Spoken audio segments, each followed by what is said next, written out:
Okay, guys, let's continue with our next unit, which is improvement of corporate credit rating score. तो ये क्या होता है credit rating? ठीक है,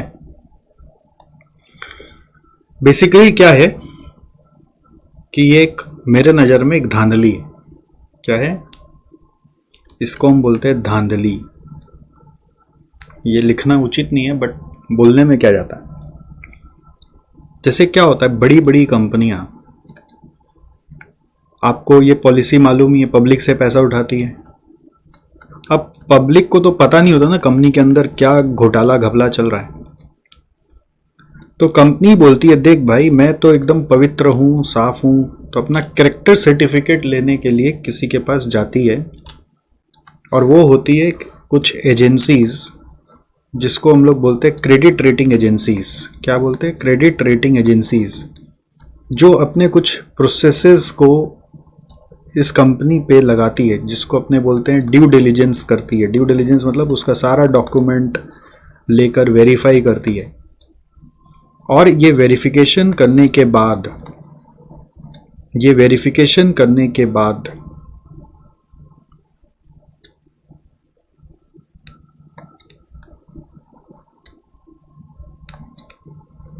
एक सर्टिफिकेट देती है कि भाई साहब आप जो हो वो बहुत सही आदमी हो, एकदम पवित्र हो, जल जैसे पवित्र हो. आप में कितना धब्बा है वो बताती है. उस सर्टिफिकेट को एक रेटिंग के माध्यम से देती है. A+, A++, AA+, AAA, B, ऐसे करके रेटिंग देने का इनका अपना पैटर्न है. इस रेटिंग से पब्लिक असेस करती है कि ये कंपनी कितनी साफ सुथरी है. ठीक है, और उसके हिसाब से इसको ट्रस्ट आता है और ये यहाँ पर इन्वेस्ट करते हैं. तो अब जैसे पब्लिक मतलब कुछ ऐसे भी संस्थाएं भी होती हैं जो पब्लिक का रुपया लेकर इन्वेस्ट करती हैं, जिसको अपने डोमेस्टिक इंस्टीट्यूशंस या फॉरेन इंस्टीट्यूशंस बोलते हैं, जो म्यूचुअल फंड हाउसेज होते हैं, या फिर जो आप समझ लो कोई ऐसे लाइफ इंश्योरेंस कॉरपोरेशंस होते हैं जो पब्लिक का पैसा लेके रखी हैं और इन्वेस्ट करती हैं. तो वो लोग तो कई बार प्रोटोकॉल ही बना रखे हैं कि अगर इतना से नीचे क्रेडिट रेटिंग आया तो हम पैसा ही नहीं लगाएंगे. समझ गए? तो इंस्टीट्यूशंस भी रेटिंग देख देख के इन्वेस्ट करते हैं. अब कौन बताए, कैसे समझाए कि सब सात गांठ है. ठीक है, इन लोगों का अपना सेटिंग बना हुआ रहता है कि कितना पैसा पे क्या रेटिंग मिलेगा. तो रेटिंग बिकता है यार. बट खैर, इसका कोई लीगल प्रूफ नहीं है कि रेटिंग बिकता है. ये तो मैं अपने हिसाब से बोल रहा हूँ, जैसे बोलने के लिए कोई भी कुछ बोल सकता है. बना सिस्टम इसलिए नहीं है कि रेटिंग बिके. सिस्टम इसलिए बना है कि कंपनी क्रेडिट रेटिंग एजेंसी के पास जाएगी, एक फीस पेमेंट करेगी और उस फीस के बदले वो लोग ड्यू डिलिजेंस करके एक सर्टिफिकेट दे देंगे. और ये कंटिन्यूस प्रोसेस है, मतलब ऐसा नहीं कि वन टाइम प्रोसेस है. ठीक है, और ये अगेन पूरा जजमेंट पे बेस्ड है. कोई ज़रूरी नहीं है कि ये गारंटी सर्टिफिकेट है कि सब सही चल रहा है. तो क्रेडिट रेटिंग अच्छा होने के बाद वो कंपनी बैंकरप्ट नहीं होगा, ऐसा कोई रूल नहीं है. वो लोग अपना जजमेंट लगा रहा है, जितना इन्फॉर्मेशन उनको मिला उनके हिसाब से जज कर रहा है. तो एक तरह से आप बोल सकते हैं जो ऑडिटर है वो भी तो यही करता है. अब जैसे ऑडिटर बिका हुआ होता है, बट ऑडिटर का काफ़ी केस सामने आया हुआ है. क्रेडिट एजेंसीज इतने पहुंचे हुए कि उनका केस सामने नहीं आया हुआ, बस यही बात है.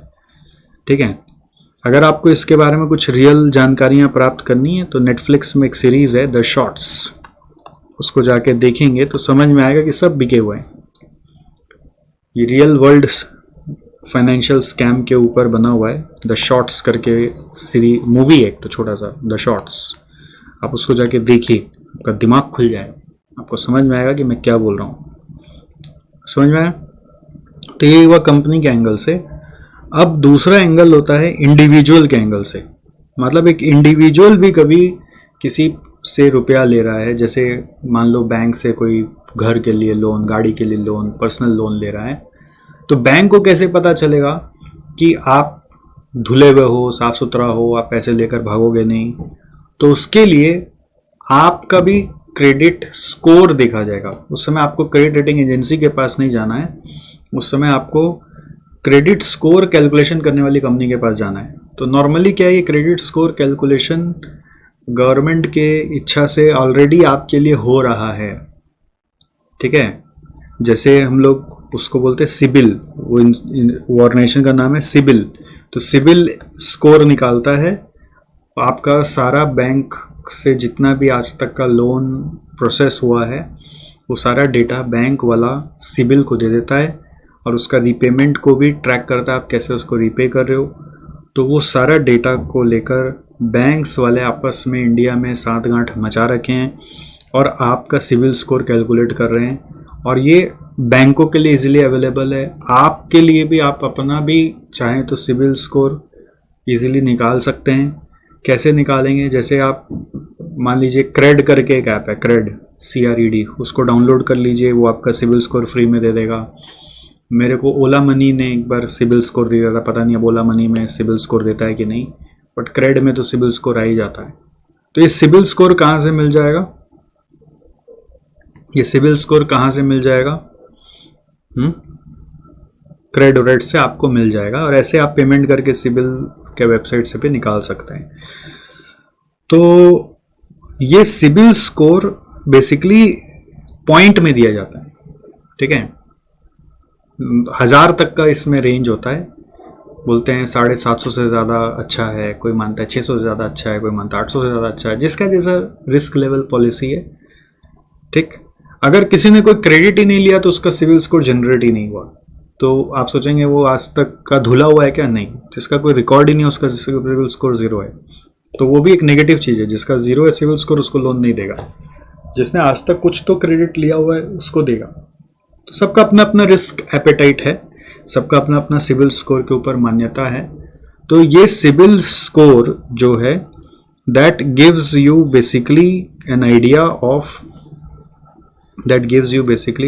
Of how you have performed when you have taken credit, ठीक है। सो USA में फिको का स्कोर चलता है और इंडिया में सिबिल का स्कोर चलता है। सिबिल स्कोर नंबर में दिया जाता है, बट क्रेडिट रेटिंग अल्फाबेट्स में दिया जाता है, ग्रेड जैसे ग्रेड्स दिया जाता है।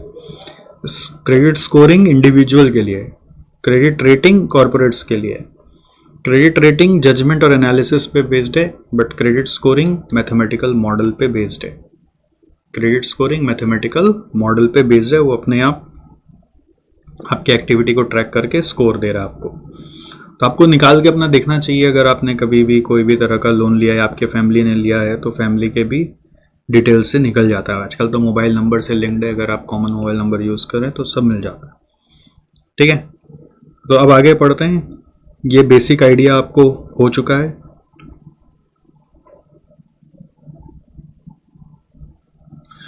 ये जो मैंने यहाँ पे डिफरेंस लिखा हुआ है वो आपको लिख लेना चाहिए, वीडियो रोकिए और लिख लीजिए।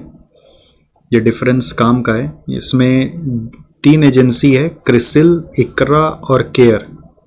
और आपको ये भी बता देते एक अच्छा चीज़, CMA इंस्टीट्यूट जो है ना, वो कई बार कैंपस प्लेसमेंट कराया था इकरा में। तो आज भी इकरा बहुत सारे CMAs को रख लेता है।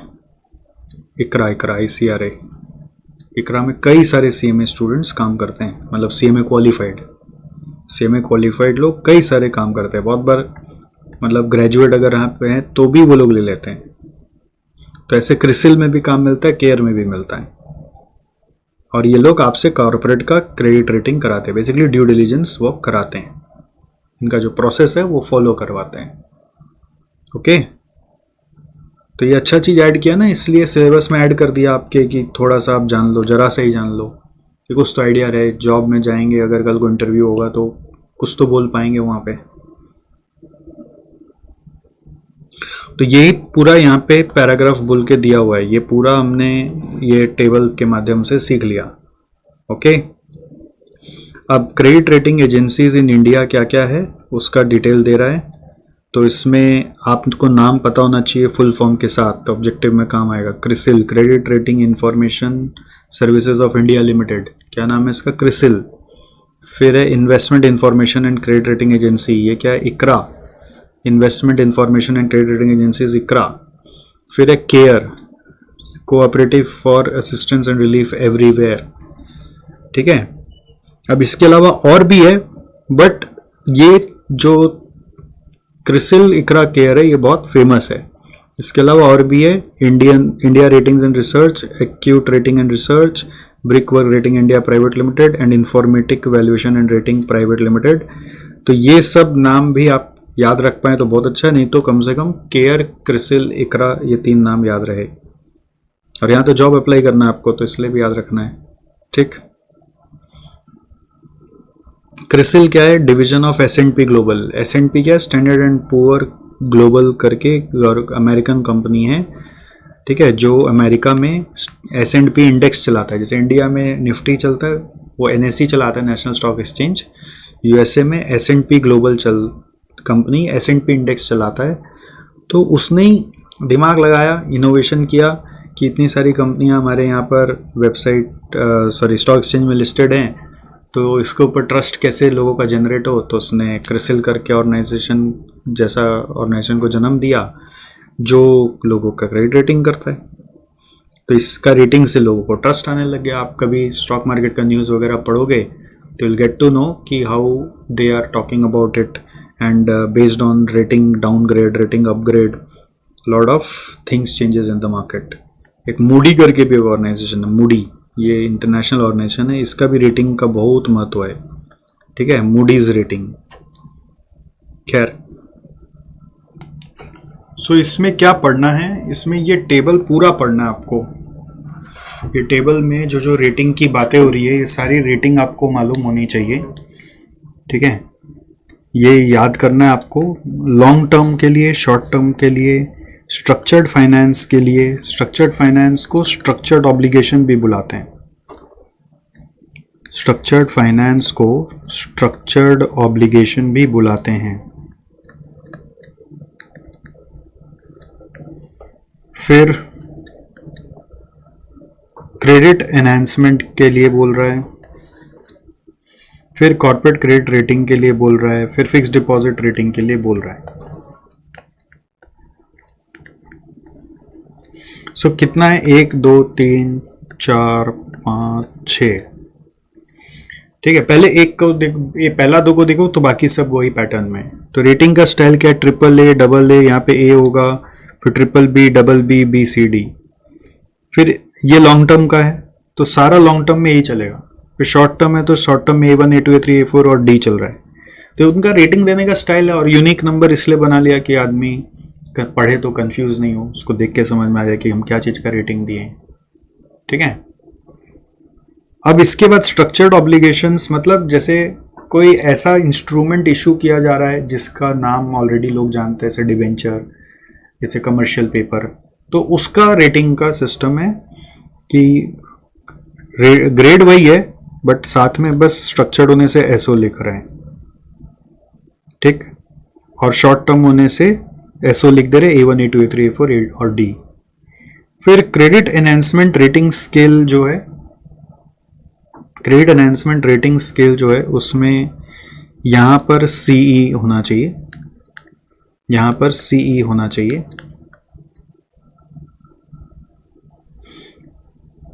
ठीक है। तो ये लॉन्ग टर्म है, फिर ये शॉर्ट टर्म है, दिख रहा है। और सेम पैटर्न चल रहा है, AAA, AA, यहाँ पे A होगा, फिर BBB, BB, फिर BCD, ओके। फिर यहाँ पे A1, A2, A3, A4 और D है। और उसी तरह से यहाँ पर कॉर्पोरेट क्रेडिट रेटिंग की बात जब आ रही है तो CCR डाल दिया और उसमें सब सही लिखा हुआ है। और फिर जो फिक्स डिपॉजिट रेटिंग आ गया तो उसमें FAAA, FAA, FA, फिर FBCD, ठीक है। तो these are just for idea, but इससे MCQs बन जाते हैं, ध्यान रखिएगा। वो आपको पूछ लेगा कि MCQ में स्ट्रक्चर्ड ऑब्लिगेशन के लिए गिवन ऑप्शन में से कौन सा क्रेडिट रेटिंग सही है, तो एसओ जहां लिखा हुआ है वो सही है, ठीक है। फिर ऐसे पूछ लेगा कौन सा सुपीरियर है, समझ गए, AAA सुपीरियर है कि AA सुपीरियर है। तो कैसा भी क्वेश्चन बना के पूछ सकता है, बट एक आइडिया के लिए आपको समझ में आया कि there are 6 types of rating. अब ये किस बेसिस पे वो लोग देते हैं उसके लिए तो डिटेल में खोजना पड़ेगा, वहां जॉब करोगे तो पता चल जाएगा, या फिर अगर सच में इंटरेस्ट है तो थोड़ा स्टडी करना होगा आपको खुद गूगल करके। ऑलराइट, ध्यान रखना है कि क्रेडिट रेटिंग जो है वो कंटिन्यूअस प्रोसेस है। ओके, मतलब ऐसा नहीं हो सकता है कि वो आप एक बार करा के सर्टिफिकेट ले लिए। ये आपका एक जैसे ऑडिट एनुअल प्रोसेस है ना, वैसे क्रेडिट रेटिंग कई कंपनियां क्वार्टरली कराती है, कई कंपनियां हाफ ईयरली कराती है, कई कंपनियां एनुअल कराती है। So it's a continuous process and terminates only when the company withdraws और prematurely closes its contract with the rating agency और with the redemption of financial instrument. अगर मान लीजिए आपने कोई पर्टिकुलर डिवेंचर का रेटिंग कराया है तो वो अगर रिडीम हो गया तो फिर क्रेडिट रेटिंग उसका स्टॉप हो जाएगा। कुछ लोग पूरा कंपनी लेवल पे कराते हैं, कुछ लोग सिर्फ एक पर्टिकुलर इंस्ट्रूमेंट का कराते हैं। ठीक है,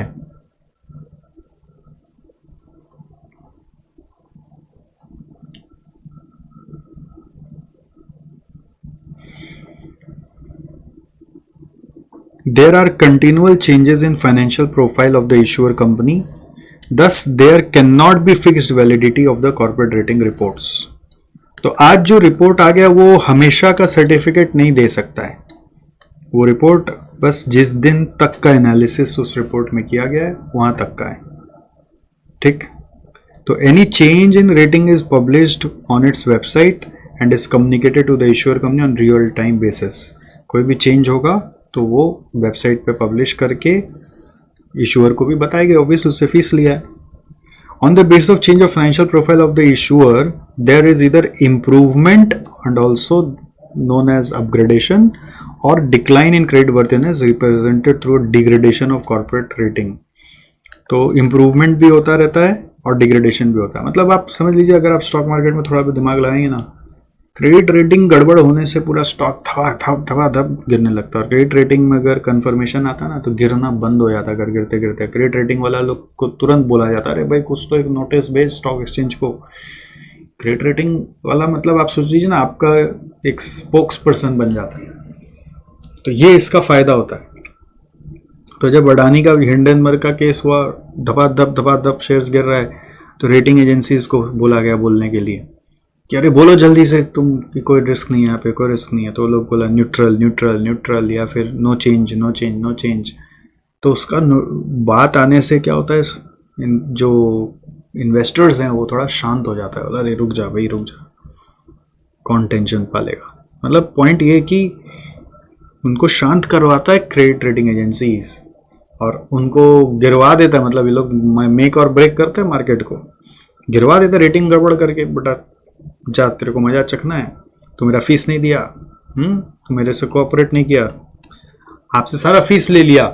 कई बार ऐसा भी होता है, एडवांस फीस में कुछ 80% फीस ले चुका है मान लो, और लास्ट में रेटिंग अपना मन मर्जी का दे दिया। आप कुछ नहीं कर सकते। तो ये सब बहुत चलता है मार्केट में। खैर,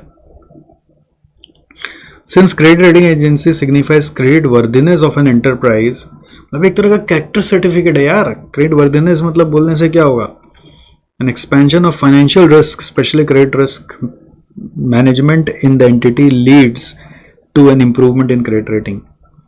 तो अगर आप क्या बोला है इसमें देखो, since credit rating agent signifies the credit worthiness of an enterprise, ठीक है, an expansion of financial risk management in the entity. मतलब अगर आप रिस्क मैनेजमेंट अच्छा से कर रहे हैं, it will lead to an improvement in credit rating. तो how will the credit rating improve? पहले ये बोल रहा है कि ये कंटिन्यूअस प्रोसेस है। हम लोगों का फाइनेंशियल प्रोफाइल चेंज होगा तो क्रेडिट रेटिंग चेंज हो जाएगा। ठीक है, और अगर आप एक्सपैंड करते हो फाइनेंशियल रिस्क मैनेजमेंट अपने ऑर्गेनाइजेशन में, एक्सपैंड करते हो फाइनेंशियल रिस्क मैनेजमेंट को, अगर अपने ऑर्गेनाइजेशन में आप एक्सपैंड करते हो फाइनेंशियल रिस्क मैनेजमेंट को, expansion of financial risk management, तो उससे क्या होगा, उससे आपका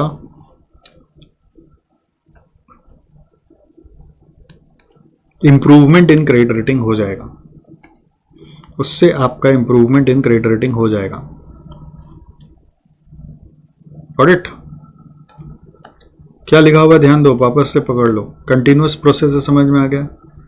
expansion of financial risk management करोगे तो क्रेडिट रेटिंग इंप्रूव हो जाएगा, ये समझ में आ गया? ओके। और इसके बाद बोल रहा है कि क्रेडिट रेटिंग का कोई वैलिडिटी नहीं है, there is no validity of rating, मतलब ये attach with life of instrument है, टिल लाइफ ऑफ इंस्ट्रूमेंट है, ये आपको समझ में आ गया? अगर इंस्ट्रूमेंट रिडीम हो गया तो बंद हो जाएगा, और अगर कंपनी का रेटिंग हो रहा है फॉर कंपनी, ये चलता रहेगा until contract lasts, until contract lasts।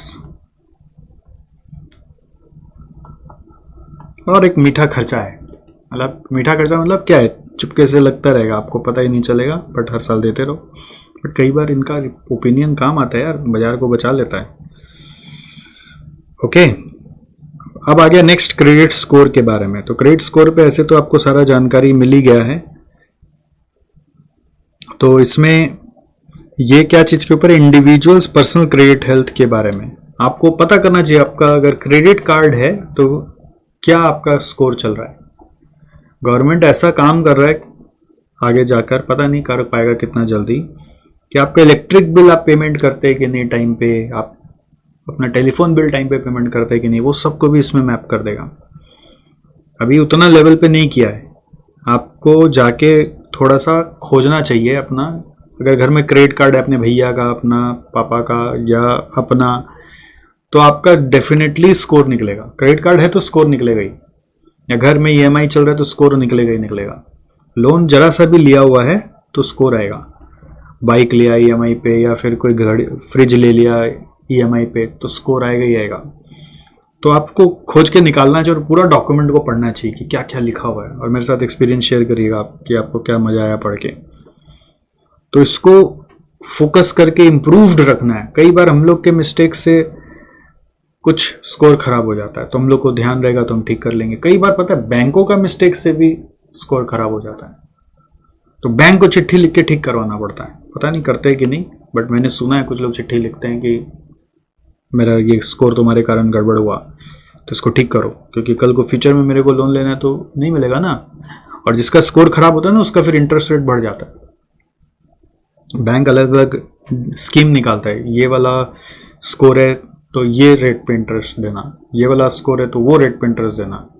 तो कई बार स्कोर खराब होने से क्या होगा, आपको ज़्यादा इंटरेस्ट पे लोन मिलेगा, जबकि कोई दूसरे दोस्त को आपको देखने को मिलेगा कि कम रेट पे मिल रहा है। तो ये सब चक्कर है। तो it is a mathematical expression of credit worthiness to assess an individual's personal credit health.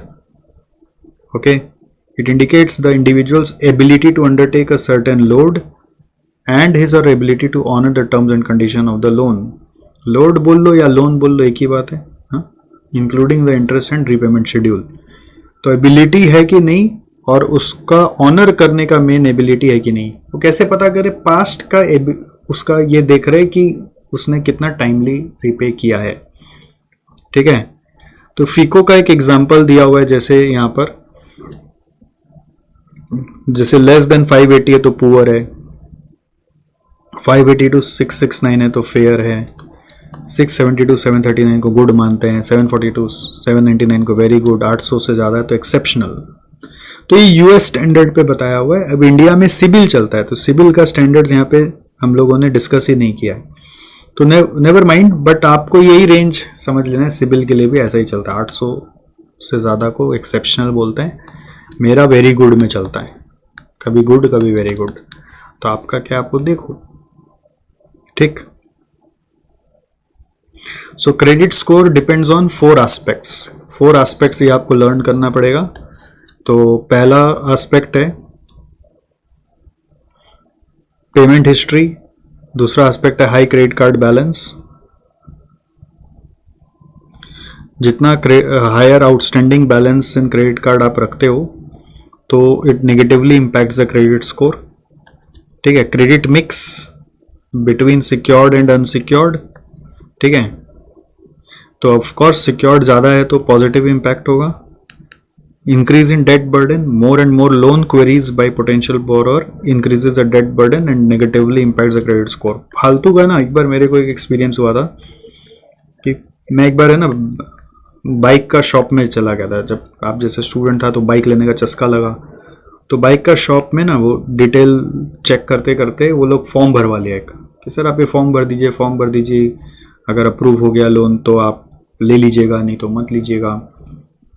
ठीक है, तो उस समय तो स्टूडेंट जैसे ही थे, तो लोन अप्रूव होगा नहीं होगा बहुत बड़ा सवाल था। तो फिर मैं क्या किया, फॉर्म भर आया तो पता चला वो लोन एप्लीकेशन फॉर्म था, उतना पढ़ा नहीं। वो लोन अप्लाई करने के बाद जो वेरिफिकेशन होता वो सब होने लग गया। और फिर घर में पता चला कि तुम बाइक वाइक ले रहे हो, घर वालों को खबर लग गई।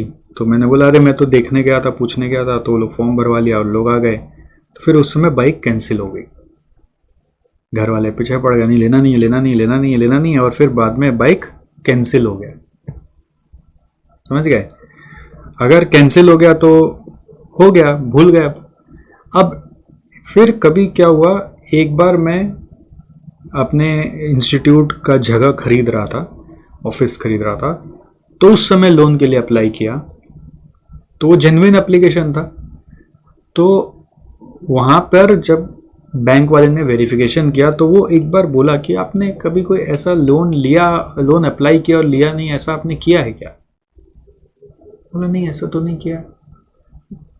तो फिर वो बोला नहीं नहीं, कैसा दिखा रहा है आपका सिबिल स्कोर में। अच्छा हाँ, कई साल पहले का बात है ये तो।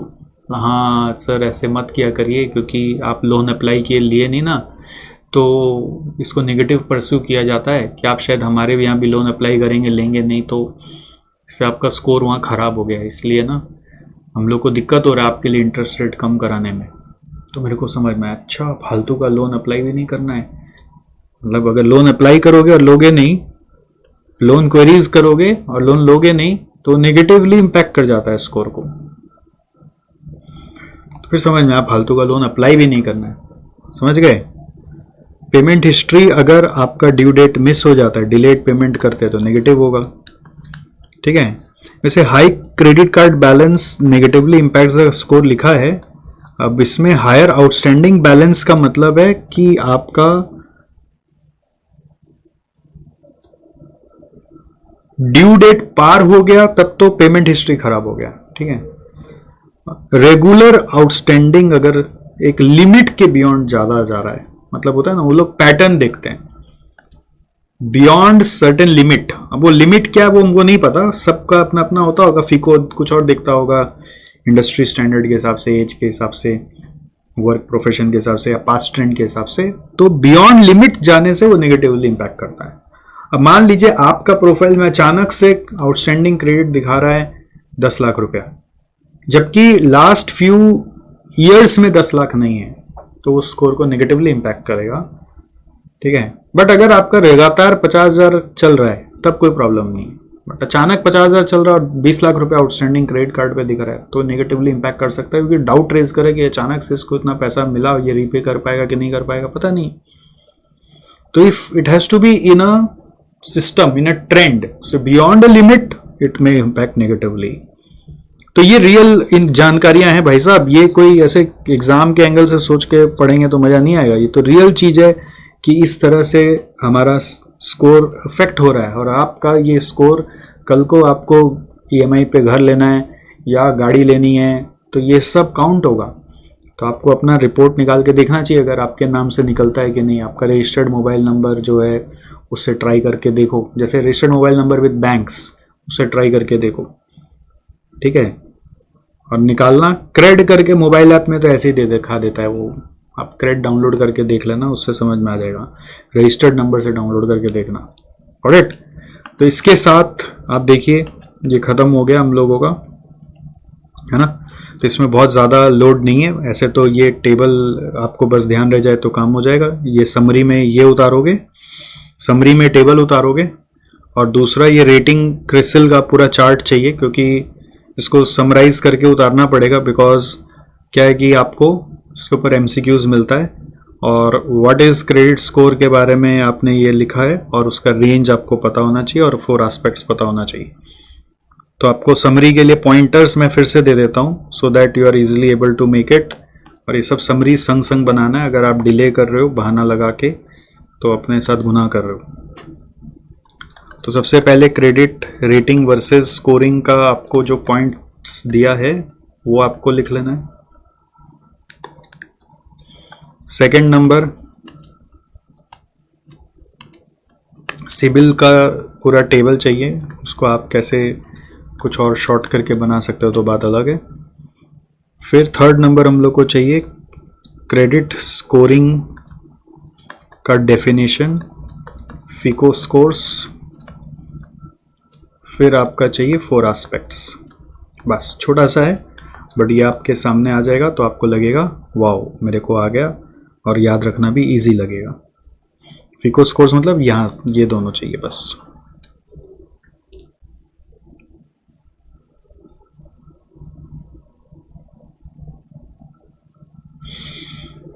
समझ गए? That's it. तो इसके साथ ये खत्म हुआ।